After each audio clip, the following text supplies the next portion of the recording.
Hello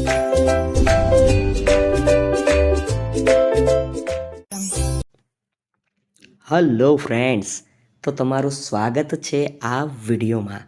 આપણે 401થી પ્રશ્નની શરૂઆત કરવા જઈ રહ્યા છીએ. આની પહેલાંનો વિડીયો તમે ન જોયો હોય તો એકવાર અવશ્યથી એ વિડીયોને સંપૂર્ણ તમે જોઈ લેજો. મિત્રો, સવાલ કંઈક આવો છે કે કયા પાશ્ચાત્ય પુરાતત્વવિદે ભારતની સંસ્કૃતિની ગૌરવ ગાથાના અનેક અવશેષો શોધી કાઢ્યા છે? તો એલેક્ઝાન્ડર કનિંઘહામ. કોના દ્વારા ભાઈ? એલેક્ઝાન્ડર કનિંઘહામ દ્વારા ભારતીય સંસ્કૃતિની ગૌરવ ગાથાના અનેક અવશેષોને ભાઈ શોધી કાઢ્યા છે. મારા ઉપર કરેલા લાઠીનો એક એક પ્રહાર બ્રિટિશ સામ્રાજ્યના કફનની ખાઈ બની જશે. આ વિધાન કોનું છે? તો ભાઈ, મારા ઉપર કરેલો લાઠીનો એક એક પ્રહાર એ બ્રિટિશ સામ્રાજ્યના કફનની ખાઈ બની રહેશે. અને આવું બોલ્યા હતા લાલા લજપતરાય. બરાબર, સાયમન કમિશનના વિરોધ સમયે લાલા લજપતરાય દ્વારા ભાઈ જોરદારનો વિરોધ કરવામાં આવ્યો હતો અને ત્યારે એમના ઉપર લાઠીચાર્જ થયો અને લાઠીચાર્જમાં લાલા લજપતરાયજીનું અવસાન પણ થયું હતું, જેનો બદલો પણ આપણા વિરલાઓએ, વિરાંગનાઓએ લીધો પણ હતો. કોંગ્રેસનું પ્રથમ અધિવેશન મુંબઈમાં ક્યાં અને ક્યારે આયોજિત કરવામાં આવ્યું હતું? તો ભાઈ, કોંગ્રેસનું પ્રથમ અધિવેશન મુંબઈમાં ગોકુળદાસ તેજપાલ સંસ્કૃત પાઠશાલા. ફરીવાર આખું નામ યાદ રાખવાનું, ગોકુળદાસ તેજપાલ સંસ્કૃત પાઠશાલા. અને ક્યારે આયોજન થયું? તો 28 ડિસેમ્બર. બરાબર, 28 ડિસેમ્બર 1885. એ.ઓ. હ્યુમ એમના સ્થાપક છે. અખિલ ભારતીય કોંગ્રેસ એટલે કે કોંગ્રેસનું જે પ્રથમ અધિવેશન હતું એમાં એ.ઓ. હ્યુમે જ એની સ્થાપના કરી હતી. વ્યોમેશચંદ્ર બેનર્જી કોંગ્રેસના પ્રથમ અધ્યક્ષ હતા, એ પણ કંઈ યાદ રાખજો. મિત્રો, ત્યારબાદ આગળ વધીએ તો ઈસવીસન 1916માં પૂનામાં કોણે ઇન્ડિયન હોમ રૂલ લીગની સ્થાપના કરી હતી? તો ભાઈ, પુણે એટલે કે મહારાષ્ટ્ર, પૂનામાં વાત છે. ઈસવીસન 1916માં લોકમાન્ય તિલકે, કોણે ભાઈ? લોકમાન્ય તિલકે શેની સ્થાપના કરી હતી? તો ઇન્ડિયન હોમ રૂલ લીગની સ્થાપના કરી નાખી હતી. બરાબર, ખાસ યાદ રાખજો, ઇન્ડિયન હોમ રૂલ લીગની સ્થાપના ઈસવીસન 1916માં પૂનામાં કોના દ્વારા? લોકમાન્ય તિલક દ્વારા કરી હતી. ઈસવીસન 1916માં મદ્રાસમાં ઇન્ડિયન હોમ રૂલ લીગની સ્થાપના કોણે કરી હતી? તો શ્રીમતી એની બેસન્ટે કરી હતી. ક્યાં કરી હતી? મદ્રાસમાં કરી હતી. આ ક્યાં કરી હતી? પૂનામાં કરી હતી. બરાબર, એટલે બંને યાદ રાખતા જજો ભાઈ, નહીતર તમારે કન્ફ્યુઝ પેદા થશે. સુભાષચંદ્ર બોઝનું મૃત્યુ ક્યાં અને ક્યારે થયું હતું? તો એવું કહેવાય છે ઈસવીસન 1945માં ફોમાર્સના તાઇપેઈમાં. બરાબર, તાઇપેઈ એક આમ તો અત્યારે તમને ખબર હશે કે ત્યાં મથક છે, તો ત્યાં એમનું અવસાન થયું હોવાનું માન્યતા છે. બરાબર, માન્યતા છે ભાઈ. બરાબર, ખાસ યાદ રાખજો. આગળ વધીએ. સુભાષચંદ્ર બોઝ કોંગ્રેસના કયા અધિવેશનોના પ્રમુખ હતા? તો ભાઈ, સુભાષચંદ્ર બોઝ છે ને, ઈસવીસન 1938નું હરિપુરા અધિવેશન હતું. બરાબર, ત્યાંના તેઓ અધ્યક્ષ બન્યા હતા, પ્રમુખ બન્યા હતા. ઈસવીસન 1939માં ત્રિપુરા અધિવેશનના પણ તેઓ અધ્યક્ષ બન્યા હતા, પણ અંતે ગાંધીજી સાથે ન બનતા એણે રાજીનામું આપી પણ દીધું હતું. કયા ગવર્નર જનરલે ભાગલા પાડો અને રાજ કરોની નીતિ અપનાવી? તો તમને ખબર હશે ભાઈ, લોર્ડ કર્ઝને ભાગલા પાડો અને રાજ કરોની નીતિ અપનાવી અને ઈસવીસન 1905માં બંગાળાનું વિભાજન કરી નાખ્યું. ઈસવીસન 1905માં કોનું વિભાજન કરી નાખ્યું? તો બંગાળાનું વિભાજન કરી નાખ્યું. બંગાળાના બે ભાગલા પાડી દીધા. એટલા માટે લોર્ડ કર્ઝનને ભાગલા પાડો અને રાજ કરો નીતિના પિતા તરીકે પણ ઓળખવામાં આવે છે. ઉપનામ છે ભાઈ એમનું, એ પણ તમે ભૂલતા નહીં. આગળ વધીએ. જે દિવસથી બંગાળાના ભાગલાનો અમલ શરૂ થયો તે દિવસને કયા દિવસ તરીકે ઉજવવામાં આવે છે? તો એ દિવસને ત્યારથી લોકો શોક દિવસના નામથી ઓળખે છે. કયા દિવસના નામથી? શોક દિવસના નામથી ઓળખે છે. રવિન્દ્રનાથ ટાગોરના સૂચનથી બંગભંગનો દિવસ તરીકે ઉજવવામાં આવ્યો એકતા દિવસ. બંગભંગનો જે દિવસ હતો ને, શોક દિવસ, એને એકતા દિવસ આવું નામ આપવામાં આવ્યું. કોના કહેવાથી? તો રવિન્દ્રનાથ ટાગોરના કહેવાથી. બંગભંગની લડતને ઉગ્ર અને વ્યાપક બનાવવા કયા મહત્વના લક્ષણો હતા? કયા મહત્વના 3 લક્ષણો હતા? તો પહેલું લક્ષણ હતું સ્વદેશી માલનો વેપાર કરવો. બીજું લક્ષણ હતું વિદેશી માલનો બહિષ્કાર કરી નાખવો. અને ત્રીજું લક્ષણ હતું રાષ્ટ્રીય શિક્ષણને વધારે પ્રાધાન્ય આપવું. ત્યારબાદ ઈસવીસન 1928માં સાયમન કમિશનનો વિરોધ કરતી વખતે કયા જહાલવાદી નેતા લાઠીઓના પ્રહારથી ઘવાયા હતા? તો લાલા લજપત રાય લાઠીઓના પ્રહારથી ઘવાયા હતા. વાલા મિત્રો, આની આપણે ચર્ચા થઈ ગઈ. લાઠીઓના પ્રહારથી તેઓ ઘવાયા હતા અને એટલા માટે જ એણે કીધું હતું કે મારી ઉપર થયેલ એક એક લાઠીનો પ્રહાર એ અંગ્રેજ શાસન માટે કફનની ખાણ બનશે, કફન બનશે, આવું કીધું હતું લાલા લજપત રાયે. એમનું અવસાન પણ થઈ ગયું હતું. આપણે ચર્ચા કરી ગયા છીએ એમની. મુસ્લિમ લીગની સ્થાપના ક્યારે અને ક્યાં થઈ હતી? તો ભાઈ મુસ્લિમ લીગની સ્થાપના ઢાકામાં થઈ હતી. ક્યાં થઈ હતી ભાઈ? ઢાકામાં થઈ હતી. અને ઈસવીસન 1916માં થઈ હતી. ઈસવીસન 1906માં થઈ હતી. બરાબર, ઢાકામાં થઈ હતી પણ 1906માં થઈ હતી. એની બેસન્ટે શરૂ કરેલા સાપ્તાહિક અને દૈનિકનું નામ જણાવો. તો સાપ્તાહિકનું નામ છે ધ કોમનવેલ્થ, અને દૈનિકનું નામ છે ધ ન્યૂ ઇન્ડિયા. બરોબર, ન્યૂ ઇન્ડિયા. આ શું છે ભાઈ? દૈનિક છે. તો બે યાદ રાખજો ભાઈ. સાપ્તાહિક કા નામ ક્યાં હે ભાઈ? The Commonwealth. અને દૈનિકનું નામ શું છે? New India. કયા ક્રાંતિકારીએ દેશ આઝાદ ન થાય ત્યાં સુધી કપાળ ઉપર ચંદન ન લગાડવાની અને કેશ કર્તન ન કરવાની પ્રતિજ્ઞા લીધી હતી? તો વાસુદેવ બળવંત ફડકે. બરોબર, વાસુદેવ બળવંત ફડકે દ્વારા ભાઈ કેશ કર્તન ન કરવાની અને માથા ઉપર, કપાળ ઉપર ચંદન ન લગાડવાની ભાઈ પ્રતિજ્ઞા લીધી હતી. એ પણ એક ખાસ, એટલે ખાસ યાદ રાખજો. આગળ વધીએ. વીર સાવરકરે કઈ સંસ્થા સ્થાપી? તો મિત્ર મેલા. વીર સાવરકર દ્વારા કઈ સંસ્થા સ્થાપવામાં આવી? મિત્ર મેલા. અને જે પાછળથી શું બની ભાઈ? અભિનવ ભારતના નામથી તે ઓળખાવા લાગી. કયા નામથી ભાઈ? અભિનવ ભારતના નામથી ઓળખાવા લાગી. ઈસવીસન 1908માં ન્યાયાધીશ કિંગ્સફોર્ડની ઘોડાગાડી ઉપર કોણે બોમ્બ ફેંક્યો હતો? તો ખુદીરામ બોઝ અને પ્રફુલ્લ સાંકી દ્વારા ભાઈ. બરોબર, ખુદીરામ બોઝ અને પ્રફુલ્લ સાંકીએ ભાઈ ન્યાયાધીશ કિંગફોર્ડની જે ઘોડાગાડી હતી એના ઉપર એણે શું કર્યું હતું ભાઈ? બોમ્બ ફેંક્યો હતો. કાકોરી ટ્રેન ધાડમાં કોણ અગ્રીમ ભાગ ભજવનાર હતા? તો કાકોરી ટ્રેન લૂંટકાંડમાં અગ્રીમ ભાગ ભજવનારના નામ આપેલા છે. રામપ્રસાદ બિસ્મિલ હતા, અશરફ ઉલ્લા ખાં હતા અને ચંદ્રશેખર આઝાદ હતા. શ્યામજી કૃષ્ણ વર્માનો જન્મ ક્યાં થયો? તો માંડવી, કચ્છ ખાતે શ્યામજી કૃષ્ણ વર્માનો જન્મ થયો. શ્યામજી કૃષ્ણ વર્માનો જન્મ ક્યાં થયો? માંડવી, કચ્છ ખાતે થયો. કોણે લંડનમાં ઇન્ડિયા હાઉસની સ્થાપના કરી હતી? તો યસ, શ્યામજી કૃષ્ણ વર્મા દ્વારા જ ભાઈ. શ્યામજી કૃષ્ણ વર્મા દ્વારા જ લંડનમાં, કઈ જગ્યાએ ભાઈ?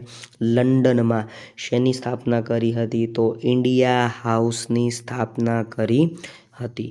શ્યામજી કૃષ્ણ વર્માએ કયું સાપ્તાહિક શરૂ કર્યું હતું? તો ઇન્ડિયન સોશિયોલોજિસ્ટ. બરોબર, ઇન્ડિયન સોશિયલાઇસ્ટ આવું નામનું એક ભાઈ સામાયિક શરૂ કર્યું હતું. કોણે? શ્યામજી કૃષ્ણ વર્માએ. જેઓ આપણા ગુજરાતના હતા, કચ્છના હતા અને માંડવીના હતા. કોણે લંડનમાં વિલિયમ કર્ઝન વાયલીની હત્યા કરી નાખી હતી? તો મદનલાલ ઢીંગરા દ્વારા ભાઈ લંડનમાં કોની હત્યા કરી નાખવામાં આવી? તો વિલિયમ કર્ઝન વાયલી, બરોબર, વિલિયમ કર્ઝન વાયલીની હત્યા કરી નાખવામાં આવી. કોણે સૌપ્રથમ ભારતનો તિરંગી ધ્વજ બનાવ્યો હતો? તો ભાઈ મેડમ ભીખાજી કામા દ્વારા ભાઈ સૌપ્રથમ તિરંગી ધ્વજ બનાવ્યો હતો. કયા ક્રાંતિકારીના અસ્થિની ગુજરાતમાં વીરાંજલિ યાત્રા કાઢવામાં આવી હતી? તો શ્યામજી કૃષ્ણ વર્માની ભાઈ વીરાંજલિ યાત્રા કાઢવામાં આવી હતી, બરોબર, કચ્છ ખાતે. અને મોદી સાહેબ દ્વારા આ યાત્રાનું ભાઈ આયોજન કરવામાં આવ્યું હતું. અને મોદી સાહેબે વચન આપ્યું હતું કે ભાઈ આપણે એમના અસ્થિઓને ત્યાંથી ભારતમાં લાવીશું, બરાબર. તો એ હતા આ શ્યામજી કૃષ્ણ વર્માજી. કચ્છમાં શ્યામજી કૃષ્ણ વર્મા કચ્છ યુનિવર્સિટી પણ આવેલી છે. ખુશ રહો અહલે વતન હમ તો સફર કરતે હે, આ પંક્તિ કોણે લખી છે? તો રામપ્રસાદ બિસ્મિલ દ્વારા લખવામાં આવેલી છે. ખુશ રહો અહલે વતન હમ તો સફર કરતે હે, રામપ્રસાદ બિસ્મિલ દ્વારા લખવામાં આવેલી આ એક પંક્તિ છે. દિલ સે નિકલેગી ન મર કર ભી વતન કી ઉલ્ફત, મેરી મિટ્ટી સે ભી ખુશ્બુ એ વતન આએગી, આ પંક્તિ કોણે લખી? તો આ પંક્તિ ભગતસિંહ દ્વારા લખવામાં આવેલી છે. કોના દ્વારા લખવામાં આવેલી છે ભાઈ? ભગતસિંહ દ્વારા લખવામાં આવેલી છે. મેડમ ભીખાજી કામાએ ફરકાવેલા ધ્વજમાં કયા પ્રતીકો જોવા મળે છે અને તેના ઉપર શું લખ્યું છે? તો ભાઈ મેડમ ભીખાજી કામા દ્વારા જે ધ્વજ બનાવવામાં આવ્યો એમાં પ્રતીક સૂર્ય, તારા અને કમળ, આ 3 પ્રતીકો હતા. અને લખાણ હતું વંદે માતરમ, બરાબર, ખાસ યાદ રાખજો. સોન્ડર્સ હત્યા કેસમાં કોને ફાંસી આપવામાં આવી હતી? તો ભગતસિંહને. સોન્ડર્સ હત્યા કેસમાં કોને ફાંસી આપવામાં આવી હતી? ભગતસિંહને, રાજ્યગુરુને અને સુખદેવને. ક્યારે? 23 માર્ચ 1931ના રોજ. 23 માર્ચ 1931ના રોજ. અને આ એ જ સોન્ડર્સ હતો કે જેણે લાલા લજપત રાય ઉપર લાઠીચાર્જનો હુકમ કર્યો હતો 23 માર્ચ 1931ના રોજ. અને એટલા માટે આ દિવસને શહીદ દિવસ તરીકે પણ મનાવવામાં આવે છે. 1857 ભારતનો પ્રથમ સ્વાતંત્ર્ય સંગ્રામ નામનું પુસ્તક કોણે લખ્યું હતું? તો વિનાયક દામોદર દાસ સાવરકરે, વીર સાવરકરે ભારતનો પ્રથમ સ્વતંત્ર સંગ્રામ નામનું પુસ્તક લખી નાખ્યું હતું. લંડનમાં ઇન્ડિયન હોમ રૂલ સોસાયટીની સ્થાપના કોણે કરી હતી? તો લંડનમાં ઇન્ડિયન હોમ રૂલ સોસાયટીની સ્થાપના કરનાર હતા શ્યામજી કૃષ્ણ વર્મા, બરાબર, ખાસ યાદ રાખજો. લંડનમાં ઇન્ડિયન હોમ રૂલ સોસાયટીની સ્થાપના કોણે કરી હતી? તો શ્યામજી કૃષ્ણ વર્માએ કરી હતી. કયા મહાન ક્રાંતિવીરનું સ્વિટ્ઝરલેન્ડમાં અવસાન થયું હતું? તો ભાઈ મહાન ક્રાંતિવીર એવા શ્યામજી કૃષ્ણ વર્માનું ભાઈ સ્વિટ્ઝરલેન્ડમાં અવસાન થયું હતું. કયા ક્રાંતિવીરે વિદેશમાં ભારતીયો માટે શિષ્યવૃત્તિની વ્યવસ્થા કરી હતી? તો શ્યામજી કૃષ્ણ વર્મા દ્વારા જ ભાઈ શિષ્યવૃત્તિની આખી એક વ્યવસ્થા ગોઠવવામાં આવેલી હતી. કુછ આરઝू નહીં હૈ, આરઝू તો યહ હૈ, રખ દે કોઈ જરા સી ખાકે વતન કફન મેં, આ પંક્તિ કોની છે? તો અશફાક ઉલ્લા ખાનની છે. આ પંક્તિ કોની છે ભાઈ? અશફાક ઉલ્લા ખાન દ્વારા ઉચ્ચારણ કરેલી આ પંક્તિઓ છે, એ પણ યાદ રાખજો. ભારતમાં ક્રાંતિકારી પ્રવૃત્તિની સૌપ્રથમ શરૂઆત કરનાર કોણ હતા? તો વાસુદેવ બળવંત ફડકે. કોણ હતા? વાસુદેવ બળવંત ફડકે એ ભારતમાં ક્રાંતિકારી પ્રવૃત્તિની સૌપ્રથમ શરૂઆત કરનારા હતા. વિદેશી કાપડની સૌપ્રથમ હોળી કોણે કરી હતી? તો વીર સાવરકર દ્વારા વિદેશી કાપડની સૌપ્રથમ હોળી કરવામાં આવી હતી. કોના દ્વારા ભાઈ? વીર સાવરકર દ્વારા. ખાસ યાદ રાખજો, વીર સાવરકર દ્વારા વિદેશમાં સૌપ્રથમ કાપડની હોળી કરવામાં આવી હતી, વિદેશી કાપડની હોળી કરવામાં આવી હતી. ઈસવીસન 1928માં કયા ક્રાંતિકારોએ ધારાસભામાં બોમ્બ ફેંક્યો હતો? તો ભગતસિંહ અને બટુકેશ્વર દત્ત દ્વારા. ભાઈ ભગતસિંહ અને બટુકેશ્વર દત્ત દ્વારા ઈસવીસન 1928માં કયા ક્રાંતિકારોએ? તો આ બંને ક્રાંતિકારીઓએ શું બોમ્બ ફેંક્યો હતો? બરાબર. એમને ફાંસીની સજા પણ આપવામાં આવી. આગળ જ આપણે ચર્ચા કરી ગયા ભાઈ. ભગતસિંહ, રાજગુરુ અને સુખદેવ. બરાબર. બટુકેશ્વર દત્તે તો પછી આત્મહત્યા કરી લીધી હતી, પણ વાંધો નહીં, આ બધાને ભાઈ ફાંસી આપવામાં આવી હતી. ભાઈ આપણા માટે શહીદ થયેલા લોકો છે, એમને યાદ કરવા જ જોઈએ. ભારતનો ધ્વજ સૌપ્રથમ કોણે અને ક્યાં ફરકાવ્યો હતો? તો મેડમ ભીખાજી કામા દ્વારા જર્મનીના સ્ટુઅર્ટગાર્ડ શહેરમાં આંતરરાષ્ટ્રીય સમાજવાદી પરિષદમાં સૌપ્રથમ ભારતનો ધ્વજ ફરકાવ્યો હતો. કોણે? મેડમ ભીખાજી કામાએ. ક્યાં? જર્મનીમાં. કઈ જગ્યાએ? સ્ટુઅર્ટગાર્ડ શહેરમાં. શેમાં? તો આંતરરાષ્ટ્રીય સમાજવાદી પરિષદમાં ફરકાવ્યો હતો. ગાંધીજીની માતાનું નામ જણાવો. તો ગાંધીજીની માતાનું નામ પુતળીબાઈ છે. કસ્તુરબા એમની પત્નીનું નામ છે. ખાસ યાદ રાખજો, આમાં કન્ફ્યુઝ ન થતા. ગાંધીજીનો જન્મ કયા શહેરમાં થયો હતો? તો જન્મ સ્થળ કયા નામે ઓળખાય છે? ગાંધીજીનો જન્મ તમે જાણો છો, પોરબંદરમાં થયો હતો. ક્યાં થયો હતો? પોરબંદરમાં થયો હતો. અને એમનું જે જન્મ સ્થળ છે એ કીર્તિ મંદિરના નામે ઓળખાય છે. ગાંધીજીના રાજકીય ગુરુ કોણ હતા? તો ગોપાલ કૃષ્ણ ગોખલે ગાંધીજીના રાષ્ટ્રીય ગુરુ હતા. રાજકીય ગુરુ હતા, સોરી મિત્રો. ગાંધીજીના રાજકીય ગુરુ કોઈ હતા? તો એ હતા ગોપાલ કૃષ્ણ ગોખલે. ગાંધીજીના આધ્યાત્મિક ગુરુ કોણ હતા? ગાંધીજીના આધ્યાત્મિક ગુરુ હતા શ્રીમદ રાજચંદ્ર. કોણ હતા? શ્રીમદ રાજચંદ્ર. ગાંધીજીની આત્મકથાનું નામ જણાવો. તો સત્યના પ્રયોગો. ગાંધીજીની આત્મકથાનું નામ શું છે? સત્યના પ્રયોગો. ગાંધીજીની સમાધિ ક્યાં આવેલ છે? તે કયા નામે ઓળખાય છે? તો ગાંધીજીની સમાધિ દિલ્હી ખાતે આવેલી છે, અને જે રાજઘાટના નામથી ઓળખાય છે. ક્યાં આવેલી છે? દિલ્હી ખાતે આવેલી છે, અને જે કયા નામથી ઓળખાય છે? રાજઘાટના નામથી ઓળખાય છે. ગાંધીજી દક્ષિણ આફ્રિકાથી ભારત પરત કઈ સાલમાં આવ્યા? તો ગાંધીજી, યાદ રાખજો, દક્ષિણ આફ્રિકાથી ભારત પરત ક્યારે આવ્યા? ઈસવીસન 1915માં. બરાબર. ઈસવીસન 1915થી ભારત પરત કર્યું, અને પછી ભાઈ એવો ભારતમાં જ કામગીરી કરતા હતા. ગાંધીજીએ અમદાવાદમાં સૌપ્રથમ કયો આશ્રમ સ્થાપ્યો? તો સૌપ્રથમ આશ્રમ છે ને એણે કોચરબમાં સત્યાગ્રહ આશ્રમ નાખ્યો. ઈસવીસન 1915માં કોચરબ આશ્રમ અથવા સત્યાગ્રહ આશ્રમ. બરાબર. પછી થયું એવું કે ભાઈ તમને ખ્યાલ હશે, એ સમયે પ્લેગ ને આન તેને એવી મહામારી ફાટી નીકળી, એટલે અમદાવાદ ખાતે તેઓ આવી ગયા. ચંપારણ સત્યાગ્રહ કઈ સાલમાં થયો? તો ઈસવીસન 1917માં. ચંપારણ સત્યાગ્રહ કઈ સાલમાં થયો? ઈસવીસન 1917માં. ખેડા સત્યાગ્રહ ક્યારે થયો? તો ખેડા સત્યાગ્રહ ક્યારે થયો? ઈસવીસન 1917-18 આ બંને સાલવારી યાદ રાખજો ભાઈ. આ સમયમાં ખેડા સત્યાગ્રહ થયો હતો. કયો સત્યાગ્રહ ભાઈ? ખેડા સત્યાગ્રહ. ખાસ યાદ રાખજો. ગાંધીજીના મતે અંગ્રેજોનો કયો કાયદો કાળા કાયદા તરીકે ઓળખાતો હતો? તો અંગ્રેજોનો એક કાયદો હતો રોલેટ એક્ટ. નો વકીલ, નો દલીલ, નો સાંભળવાની સલાહ સૂચન, અને એને કાળા કાયદાના નામથી ઓળખવામાં આવતો હતો, જે રોલેટ એક્ટ 1919માં જે આવ્યો હતો. બરાબર. કાળા કાયદાનું નામ એને આપવામાં આવ્યું હતું. જલિયાવાલા બાગનો હત્યાકાંડ કઈ સાલમાં થયું?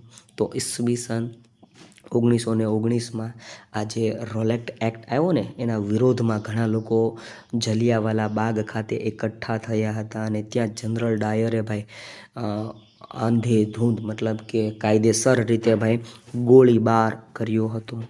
જલિયાવાલા હત્યાકાંડમાં કયા અંગ્રેજે ગોળીબારનો હુકમ આપ્યો હતો? તો જનરલ ડાયરે હુકમ આપ્યો હતો. જલિયાવાલા હત્યાકાંડના વિરોધમાં કયા ભારતીય નાઇટહુડનો કિતાબ પરત કર્યો? તો રવિન્દ્રનાથ ટાગોર દ્વારા નાઇટહુડનો કિતાબ શું કરવામાં આવ્યો? પરત કરી દેવામાં આવ્યો. ભાઈ મારે એક પણ ખિતાબ જોતો નથી. અંગ્રેજોને આવું ચોખ્ખું કહી દીધું. જલિયાવાલા બાગ હત્યાકાંડના વિરોધમાં કયા ભારતીય નાઇટહુડનો કિતાબ પરત કરી દીધો? તો રવિન્દ્રનાથ ટાગોરે. ખિલાફત આંદોલનના મુખ્ય નેતાઓ કોણ હતા? તો ખિલાફત આંદોલનના મુખ્ય નેતાઓ હતા મૌલાના શૌકત અલી અને મૌલાના મોહમ્મદ અલી હતા. બરાબર, ખાસ યાદ રાખજો. કેસરે હિંદની ઉપાધિ ગાંધીજીએ કયા આંદોલન દરમિયાન ત્યાગ કરી હતી? તો અસહકારના આંદોલન દરમિયાન ગાંધીજીએ કેસરે હિંદની ઉપાધિ ભાઈ ત્યાગ કરી દીધી હતી. અસહકાર આંદોલન દરમિયાન ગુજરાતમાં કઈ વિદ્યાપીઠની સ્થાપના થઈ? તો અસહકારના આંદોલન દરમિયાન ગુજરાતમાં ગુજરાત વિદ્યાપીઠની સ્થાપના થઈ. કઈ વિદ્યાપીઠની સ્થાપના થઈ? ગુજરાત વિદ્યાપીઠની સ્થાપના કરવામાં આવી હતી. કયા કારણને લીધે ગાંધીજીએ અસહકારનું આંદોલન પાછું ખેંચી લીધું? તો ચોરી ચોરા હત્યાકાંડ, જે યુપીમાં આવેલું એક સ્થળ છે, ઈસવીસન 1922માં ત્યાં રહેલા પોલીસ સ્ટેશનમાં આગજની થઈ અને જેને ચોરી ચોરા હત્યાકાંડ આવું નામ આપવામાં આવ્યું. અને ગાંધીજીએ અસહકારનું આંદોલન પાછું ખેંચી લીધું. ગુજરાતી ભાષાનો શબ્દકોશ એવો ભગવદ્ ગોમંડલની રચના કોણે કરાવી હતી? તો ગોંડલના રાજા સર ભગવતસિંહજીએ આ ભગવદ્ ગોમંડલની રચના કરાવી હતી. સાયમન કમિશન ભારતમાં કઈ સાલમાં આવ્યું? ઈસવીસન 1927માં આવ્યું. ક્યારે આવ્યું? ઈસવીસન 1927માં આવ્યું. અને તમને ખબર હશે એના વિરોધમાં જ લાલા લજપત રાય ઉપર ભાઈ લાઠી પ્રહાર થયો અને એમનું ભાઈ મૃત્યુ થયું પાછળથી. બારડોલી સત્યાગ્રહ કઈ સાલમાં થયો? ઈસવીસન 1928માં. ઈસવીસન 1928માં બારડોલી સત્યાગ્રહ થયો. કયા સત્યાગ્રહ દરમિયાન વલ્લભભાઈ પટેલને સરદારનું બિરુદ મળ્યું? તો બારડોલી સત્યાગ્રહ દરમિયાન કોને બિરુદ મળ્યું? તો સરદાર વલ્લભભાઈ પટેલના નામથી તેઓ ઓળખાવા લાગ્યા અને સરદાર બિરુદ મળ્યું. નહેરુ અહેવાલ કઈ સાલમાં રજૂ થયો? નહેરુ અહેવાલ ઈસવીસન 1928માં રજૂ થયો. નહેરુ અહેવાલ કઈ સાલમાં રજૂ થયો? ઈસવીસન 1928માં. પૂર્ણ સ્વરાજનો ઠરાવ કોંગ્રેસ દ્વારા ક્યારે અને ક્યાં પસાર થયો? તો રાવી નદીના તટે લાહોર મુકામે ઈસવીસન 1929માં પૂર્ણ સ્વરાજનો ઠરાવ કોંગ્રેસ દ્વારા પસાર કરવામાં આવ્યો કે ભાઈ હવે આપણને સંપૂર્ણ આઝાદી જોઈએ છે. ગાંધીજી કોંગ્રેસ અધિવેશનના પ્રમુખ ક્યારે બન્યા હતા? તો ગાંધીજી એક જ 1924 બેલગાવ અધિવેશન એમાં એકમાં જ પ્રમુખ તરીકે ચૂંટાયા હતા. પછી તેઓ કોંગ્રેસમાં કામ કરતા હતા પણ પ્રમુખ તરીકે ક્યારે અરજી કરતા ન હતા. કોંગ્રેસ અધિવેશનના પ્રથમ ગાંધીજી ક્યારે પ્રમુખ બન્યા? આવો સવાલ પૂછાય. તો પ્રમુખ એક જ વાર બન્યા હતા, બેલગાવ અધિવેશનમાં 1924માં. કોણે રાજાજીના હુલામણા નામે ઓળખાતા હતા? અથવા કોણ રાજાજીના હુલામણા નામથી ઓળખાતું હતું? તો ચક્રવર્તી રાજગોપાલાચારી કયા નામથી ઓળખાતા હતા? રાજાજીના નામથી ઓળખાતા હતા. ગાંધીજીએ અસહકારના આંદોલનની શરૂઆત કઈ રીતે કરી? તો ગાંધીજીને મળેલી કેસરે હિંદની ઉપાધિનો ત્યાગ કરીને અસહકારના આંદોલનની શરૂઆત કરી દીધી હતી. વાલા મિત્રો, નહેરુ અહેવાલ કોણે તૈયાર કર્યો હતો? તો પંડિત મોતીલાલ નહેરુ દ્વારા આ નહેરુ રિપોર્ટ અથવા નહેરુ અહેવાલ તૈયાર કર્યો હતો. ગાંધીજીએ 1915માં દક્ષિણ આફ્રિકાથી ભારત કયા સ્થળ પરત ફર્યા હતા? તો મુંબઈના એપોલો બંદર ખાતે ગાંધીજી ઈસવીસન 1915માં પરત ફર્યા હતા. ક્યાંથી પરત ફર્યા હતા? તો દક્ષિણ આફ્રિકાથી પાછા આવ્યા હતા બાપુ. ઈસવીસન 1928માં કોના અધ્યક્ષપદે ભારતનું બંધારણ ઘડવા માટે સમિતિની રચના કરવામાં આવી? તો મોતીલાલ નહેરુની અધ્યક્ષતામાં ભારતનું બંધારણ ઘડવા માટે એક સમિતિની રચના કરવામાં આવી હતી. નાતાલ કોંગ્રેસની સ્થાપના કોણે અને ક્યાં કરી હતી? તો ભાઈ નાતાલ કોંગ્રેસની સ્થાપના દક્ષિણ આફ્રિકાના ડર્બન ખાતે કરી હતી. અને કોણે કરી હતી? ગાંધીજીએ કરી હતી. ક્યારે કરી હતી? 1895ની સાલમાં કરી હતી. એ પણ એક યાદ રાખજો. અમૃતસરમાં લોકોએ વૈશાખીના દિવસે કયા નેતાઓના ધરપકડની વિરોધમાં સભાનું આયોજન કર્યું હતું? તો 2 નેતાઓ હતા, ડૉક્ટર સત્યપાલ અને ડૉક્ટર કિચલુ. બરાબર, આ બંનેની એક સભા, બરાબર, એમને પકડી લેવામાં આવ્યા હતા અને એમના વિરોધમાં જલિયાવાલા બાગ ખાતે આ લોકો ભેગા થયા હતા. અને ત્યાં તમને ખબર છે કે ભાઈ જલિયાવાલા બાગનો હત્યાકાંડ થઈ ગયો. ઇન શોર્ટ આવું પૂછાય, જલિયાવાલા બાગ આવેલ ક્યાં છે? તો અમૃતસર, પંજાબ. સવિનય કાનૂન ભંગની ચળવળ કઈ સાલમાં થઈ? તો સવિનય કાનૂન ભંગની ચળવળ ઈસવીસન 1930માં થઈ. ઈસવીસન 1930માં થઈ. એ પણ એક યાદ રાખજો. ગાંધીજીએ દાંડી કૂચ ક્યારે અને ક્યાંથી શરૂઆત કરી?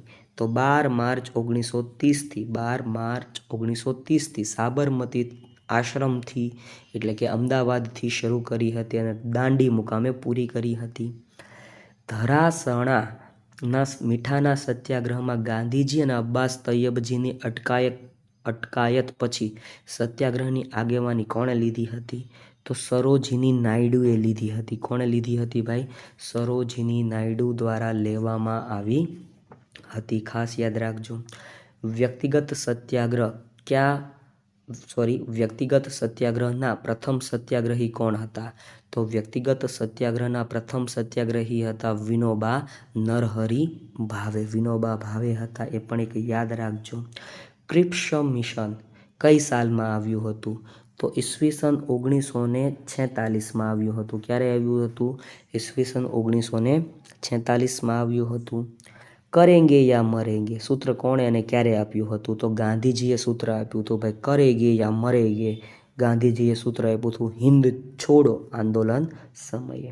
હિન્દ છોડો આંદોલન કઈ સાલમાં શરૂ કરવામાં આવ્યું? તો ઈસવીસન 1942માં. ભારત છોડો, હિન્દ છોડોનું આંદોલન કોણે શરૂ કર્યું હતું? તો બાપુએ શરૂ કર્યું હતું. ગોળમેજી પરિષદો ક્યાં યોજાઈ હતી? તો લંડન ખાતે 3 ગોળમેજી પરિષદો યોજાઈ હતી. ભારત સ્વતંત્ર થયું ત્યારે બ્રિટનના વડાપ્રધાન કોણ હતા? તો ક્લેમેન્ટ એટલી હતા. કોણ હતા? ક્લેમેન્ટ એટલી હતા. ગાંધીજીએ મીઠાના કાયદાનો ક્યારે ભંગ કર્યો? તો 6 એપ્રિલ 1930ના રોજ. 6 એપ્રિલ 1930, બરાબર. 6 એપ્રિલ 1913 આમ તો એમ કહી શકાય ને, બરાબર ને. 1930ના રોજ ભાઈ ગાંધીજીએ દાંડી મુકામે હાથમાં મીઠું લઈને કીધું હતું મેને નમક કા કાનૂન તોડ દિયા. આજથી અંગ્રેજીની જે ઇમારત છે એના પાયામાં હું લૂણો લગાડું છું, આવું બોલીને ગાંધીજીએ મીઠાના કાયદાનો ભંગ કર્યો હતો. ગાંધીજીએ કઈ ગોળમેજી પરિષદમાં હાજરી આપી હતી? તો ગાંધીજીએ એક જ ગોળમેજી પરિષદમાં હાજરી આપી હતી અને એ હતી બીજી ગોળમેજી પરિષદ ઈસવીસન 1931માં જે યોજાઈ હતી. એ બીજી ગોળમેજી પરિષદમાં ગાંધીજીએ હાજરી આપી હતી અને એના માટે ઝવેરચંદ મેઘાણીએ ગીત લખ્યું હતું, છેલ્લો કટોરો આ બાપુ પી જજો, સાગર પીનારા અંજલિ નવ ઢોળજો. આવી રીતના એણે કર્યું હતું. સવિનય કાનૂન ભંગ આંદોલન સંદર્ભમાં ગાંધીજીએ કયા કાર્યક્રમ કે યોજનાની શરૂઆત કરી? તો દાંડી માર્ચ અથવા દાંડી કૂચ યોજના શરૂ કરી હતી. સવિનય કાનૂન ભંગ, વિનય સાથે કાનૂનનો ભંગ. બીજા વિશ્વયુદ્ધની શરૂઆત કઈ સાલમાં થઈ હતી? ઈસવીસન 1939માં. મૌલાના આઝાદનો જન્મ કઈ સાલમાં થયો હતો? તો 11 નવેમ્બર 1888માં મક્કામાં થયો હતો. મૌલાના આઝાદનો દિવસ 11 નવેમ્બર આપણા માટે કામનો છે એટલા માટે, બરાબર. શિક્ષણ દિવસ તરીકે તે ઉજવાય છે. વ્યક્તિગત સત્યાગ્રહની શરૂઆત કયા સ્થળે અને ક્યારે કરવામાં આવી? તો વર્ધા આશ્રમ પવનાર, બરાબર. મહારાષ્ટ્રમાં આવેલું છે વર્ધા આશ્રમ પવનાર. અને ઈસવીસન 1940, બરાબર. ઈસવીસન 1940માં વ્યક્તિગત સત્યાગ્રહની શરૂઆત થઈ ગઈ હતી. અમદાવાદથી દાંડી વચ્ચેનું અંતર કેટલું છે? તો 388 કિલોમીટર, 388 કિલોમીટર 241 માઇલ જેટલું છે. પાકિસ્તાન અલગ માંગણી ક્યારે અને ક્યાં થઈ? તો માર્ચ 1940માં લાહોર મુકામે પાકિસ્તાન અલગ માગણી થઈ. મુસ્લિમ લીગે 16 ઓગસ્ટ 1946ને કયા દિવસ તરીકે ઉજવવાનું નક્કી કર્યું? તો સીધા પગલા દિન તરીકે ઉજવવાનું નક્કી કર્યું. દેશી રાજ્યોનું વિલીનીકરણમાં મહત્વનો ભાગ ભજવનાર વલ્લભભાઈ પટેલના સચિવનું નામ શું છે? તો એમના સચિવનું નામ છે વીપી મેનન. શું નામ છે એમના સચિવનું? વીપી મેનન. ભારત સંઘમાં કયું રજવાડું સૌ પ્રથમ જોડાયું હતું? તો આપણું ભાવનગર, ભાવેણા મહારાજા કૃષ્ણકુમારસિંહજીએ સૌ પ્રથમ પોતાનું ભાવનગરનું રજવાડું દાનમાં આપી દીધું હતું, ભારત સંઘમાં જોડી દીધું હતું ભાઈ. જૂનાગઢમાં આરઝી હકુમતની સ્થાપના કોણે કરી? તો રતુભાઈ અદાણી દ્વારા જૂનાગઢમાં આરઝી હકુમતની સ્થાપના કરવામાં આવી હતી. ગાંધીજીની હત્યા ક્યાં અને ક્યારે થઈ હતી? તો બિરલા ભવન દિલ્હી ખાતે, બિરલા ભવન દિલ્હી ખાતે 30 જાન્યુઆરી 1948ના રોજ ભાઈ સૌપ્રથમ ગાંધીજીની હત્યા કરવામાં આવી હતી. ગાંધીજીની હત્યા ક્યાં અને ક્યારે થઈ હતી? તો બિરલા ભવન ખાતે દિલ્હી, બરોબર. 30 જાન્યુઆરી 1948. 30 જાન્યુઆરીનો દિવસ શહીદ દિન તરીકે ઉજવાય છે. જો એ ઓપ્શનમાં ન હોય તો 23 માર્ચ પણ શહીદ દિન તરીકે જ ઉજવાય છે. ભારતના છેલ્લા ભારતીય ગવર્નર જનરલ કોણ હતા? તો સી રાજગોપાલાચારી એ ભારતના છેલ્લા ભારતીય ગવર્નર જનરલ હતા. ભારતના પ્રથમ રાષ્ટ્રપતિ કોણ બન્યા? તો ડૉક્ટર રાજેન્દ્ર પ્રસાદ ભારતના પ્રથમ રાષ્ટ્રપતિ બન્યા. સ્વતંત્ર ભારતના પ્રથમ ગવર્નર જનરલ કોણ હતા? તો માઉન્ટ બેટન તરીકે તમે જેને ઓળખો છો, બરોબર. માઉન્ટ બેટન એ સ્વતંત્ર ભારતના પ્રથમ ગવર્નર જનરલ હતા. બ્રિટનનો રાષ્ટ્રધ્વજ કયા નામે ઓળખાતો? યુનિયન જેકના નામે તે ઓળખાતો હતો. આઝાદીના સમયે કાશ્મીરમાં કયા રાજાનું રાજ હતું? તો રાજા હરિસિંહ ડોગરાનું રાજ હતું. આઝાદી સમયે ભારતમાં કેટલા દેશી રાજ્યો હતા? તો 562 દેશી રાજ્યો હતા. 562. ભારતની પરાધીનતાનો અંત કયા ધારાથી આવ્યો? તો હિન્દ સ્વાતંત્ર્ય ધારો 1947થી ભારતની પરાધીનતાનો અંત આવ્યો. બંધારણ સભાની રચના કઈ સાલમાં કરવામાં આવી? 9 ડિસેમ્બર 1946થી બંધારણ સભાની રચના થઈ ગઈ હતી, બરાબર. ખાસ યાદ રાખજો. વિડીયો ગમ્યો હોય તો એક લાઇક કરજો, શેર કરજો, કમેન્ટ સેક્શનમાં કમેન્ટ કરી નાખજો.